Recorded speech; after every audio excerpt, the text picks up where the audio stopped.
এই দেশ ফ্যাসিস্ট মুক্ত হয়েছে, কিন্তু ফ্যাসিবাদী কালচার, ফ্যাসিবাদী প্রচারণা, ফ্যাসিবাদী দূষরদের বাংলাদেশে অস্থিরতা সৃষ্টির পায়তারা বন্ধ হয়নি। আমরা এই দেশে শতকরা 90-92 মুসলমান। এই দেশের মুসলমানরাই সবচেয়ে নির্যাতিত ছিল ফ্যাসিস্ট হাসিনার সময়ে। এদেশের আলেম সমাজরাই সবচাইতে নির্যাতিত ছিল ফ্যাসিস্ট হাসিনার সময়ে। হাসিনা বর্বর হত্যাকাণ্ড চালিয়েছিল এদেশের আলেম সমাজের উপরে, এদেশের মাদ্রাসা শিক্ষার্থীদের উপরে। সেদিন আমি নিজেও কারাগারে ছিলাম, কিন্তু আমার দেখার সুযোগ হয়েছিল টেলিভিশনের পর্দায়। আমরা কিছু দেখেছি এবং পিজি হসপিটালে প্রেজেন্ট ছিলাম বলে আমার মনে হয়, তখন আমার ঠিক স্মরণে নাই। ইতিহাসে এর চাইতে বর্বরতম হত্যাকাণ্ড কখনো এই পৃথিবী প্রত্যক্ষ করেনি, এবং সেই বর্বর হত্যাকাণ্ডের পরে এত বড় মিথ্যাচারও কেউ প্রত্যক্ষ করেনি। যাই হোক, জালেমের জুলুমের পরিসমাপ্তি হয়েছে। সেই দীর্ঘ আন্দোলন সংগ্রামে এদেশের আলেম সমাজ যেমন নিজের রক্ত দিয়েছে, জীবন দিয়েছে, আন্দোলন সংগ্রামের চূড়ান্ত পর্যায়ে আপনাদের অংশগ্রহণ এই বিজয় অর্জন করতে সহায়তা করেছে। আমরা এর সাক্ষী।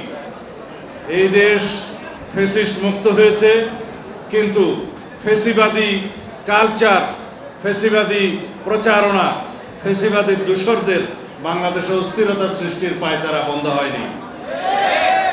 আমরা যদি সবাই ঐক্যবদ্ধ থাকি এবং ফ্যাসিবাদ বিরোধী যে জাতীয় ঐক্য গঠিত হয়েছে, এটাকে আমরা সবাই ঊর্ধ্বে তুলে ধরে আমাদের জীবনে এই ফ্যাসিবাদ বিরোধী ঐক্যকে যদি এই জাতীয় জীবনে শক্তিতে রূপান্তরিত করে এই জাতিকে এগিয়ে নিয়ে যেতে চাই, তাহলে ইনশাআল্লাহ আমরা কামিয়াব হব।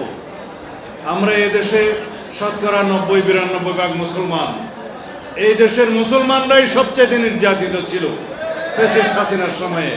এদেশের আলেম সমাজরাই সবচাইতে নির্যাতিত ছিল ফ্যাসিস্ট হাসিনার সময়ে।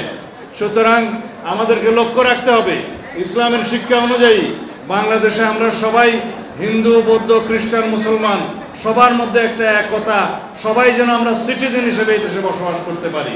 আমাদের মধ্যে যেন সাম্প্রদায়িক সম্প্রীতির কোনো সময়ের কোনো বিঘ্ন না ঘটে, কোনো শক্তি যেন আমাদের মধ্যে সাম্প্রদায়িক বীজ বপন না করে দিতে পারে। এদেশে যারা মুসলিম, যারা সংখ্যালঘু হিসেবে পরিচিত, তাদেরকে যেন আমরা সংখ্যালঘু না বলি, আমরা সাংবিধানিকভাবে সকল নাগরিককে যেন নাগরিকই বলি। সবাই যেন সাংবিধানিকভাবে সিটিজেন হিসেবে এই দেশে বসবাস করতে পারি, সেই রকম একটি আবহাওয়া পরিবেশ আমাদেরকে নিশ্চিত করতে হবে। আপনাদের নেতৃত্বে সেটা নিশ্চিত করতে হবে। এটাই হচ্ছে ইসলামের শিক্ষা, রাসূলুল্লাহ সাল্লাল্লাহু আলাইহি ওয়াসাল্লামের শিক্ষা। আমরা এই দেশের সমস্ত যারা ধর্মীয় সংখ্যালঘু বলে পরিচিত, আমরা তাদেরকে যেন এটা বুঝতে দেই যে বাংলাদেশে মুসলমানরা আপনাদের সকল রকমের ধর্মীয় আচার অনুষ্ঠানের সমস্ত স্বাধীনতা নিশ্চিত করবে। সেই নিশ্চিতের জন্য আমরা সংবিধানের গণতান্ত্রিক সংস্কার আমরা নিয়ে আসব। সমস্ত সাংবিধানিক এবং গণতান্ত্রিক প্রতিষ্ঠানকে এইভাবে শক্তিশালী করতে হবে যাতে বাংলাদেশের কোনো রকমের কোনো সিটিজেনের শুধুমাত্র ধর্মীয় পরিচয়ে কাউকে নির্যাতিত না হতে হয়, শুধুমাত্র অন্যান্য কোনো ধর্ম, জাতি, গোষ্ঠীর পরিচয়ে যেন বাংলাদেশে কারো উপরে কোনো রকমের পক্ষপাতিত্ব না করা হয়। সবাই আমরা সমান আইনের দৃষ্টিতে, এবং আমাদেরকে এটাই নিশ্চিত করতে হবে আগামী দিনের বাংলাদেশে যেই শহীদরা জুলাই গণ অভ্যুত্থানে শহীদ হয়েছেন, যারা জীবন দিয়েছেন, যে সমস্ত বন্ধুরা পঙ্গুত্ব বরণ করেছেন, দুই চোখের অন্ধত্ব বরণ করেছেন, তাদেরকে তাদের যে প্রত্যাশা, তাদের যে আকাঙ্ক্ষা, সেই আকাঙ্ক্ষাকে আমরা অবশ্যই মর্যাদা দিতে হবে আগামী দিনের বাংলাদেশে। তাই আপনাদের প্রতি আহ্বান, বাংলাদেশের আগামী দিনে যেই সংবিধান রচিত হবে সেই সংবিধান যেন বিশ্বের মধ্যে একটি উন্নত সংবিধান হয়।